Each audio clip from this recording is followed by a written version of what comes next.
संभल में एक मस्जिद को लेकर शुरू हुए विवाद ने हिंसक रूप ले लिया था। मस्जिद में सर्वे के दौरान काफी हिंसक और तनावपूर्ण माहौल बन गया था। इस दौरान कई लोगों की मौत और कई पुलिसकर्मी घायल हो गए थे। इलाके में बिगड़ते माहौल की वजह से सरकार ने सुरक्षा व्यवस्थाओं के मद्देनजर कई पाबंदियां लागू कर दी थी। इतना ही नहीं, किसी भी अधिकारी या नेता के संभल में आने पर रोक लगा दी गई थी, जिसकी वजह से राजनीतिक गलियों में काफी वाद विवाद के हालात बन बैठे थे। संभल में समाजवादी पार्टी नेताओं के डेलीगेशन पर रोक लगाए जाने के बाद सत्ता में आरोप प्रत्यारोप का दौर थमने का नाम नहीं ले रहा था। वहीं सपा अध्यक्ष अखिलेश यादव संभल मामले को लेकर फिर से एक्शन मोड में आ गए हैं और बीजेपी पर हमलावर हो गए हैं। आज यानी 30 दिसंबर को समाजवादी पार्टी का प्रतिनिधिमंडल संभल दौरे पर रहेगा। ये दौरा एक दिवसीय होगा, जिसमें सपा के वरिष्ठ नेता और यूपी विधानसभा के नेता विरोधी दल माता प्रसाद पांडे शामिल रहेंगे।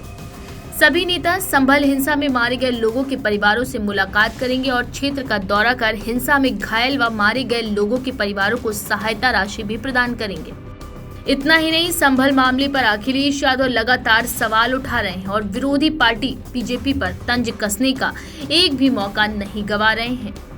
दरअसल संभल में कई जगहों पर चल रही खुदाई को लेकर सपा अध्यक्ष अखिलेश यादव ने बीते 29 दिसंबर को लखनऊ स्थित सपा मुख्यालय पर एक प्रेस कॉन्फ्रेंस के दौरान मीडिया से बात करते हुए बीजेपी को फिर से निशाने पर ले लिया है।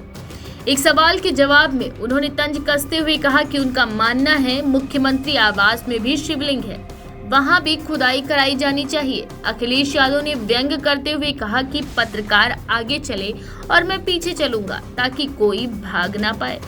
सीएम योगी पर हमलावर होते हुए अखिलेश यादव बोले कि उनके हाथ में विकास की रेखा नहीं बल्कि विनाश की रेखा है। इतना ही नहीं, कुंभ, ईवीएम जैसे और भी कई मुद्दों पर उन्होंने मीडिया के सामने अपनी बात रखी। आखिरकार इतनी जद्दोजहद और सरगर्मियों के बाद संभल की ओर सपा का रुख हो ही गया। पर मुद्दा भले ही संभल का हो, लेकिन अखिलेश यादव बातों ही बातों में अपना हाल दिल बयां कर ही देते हैं।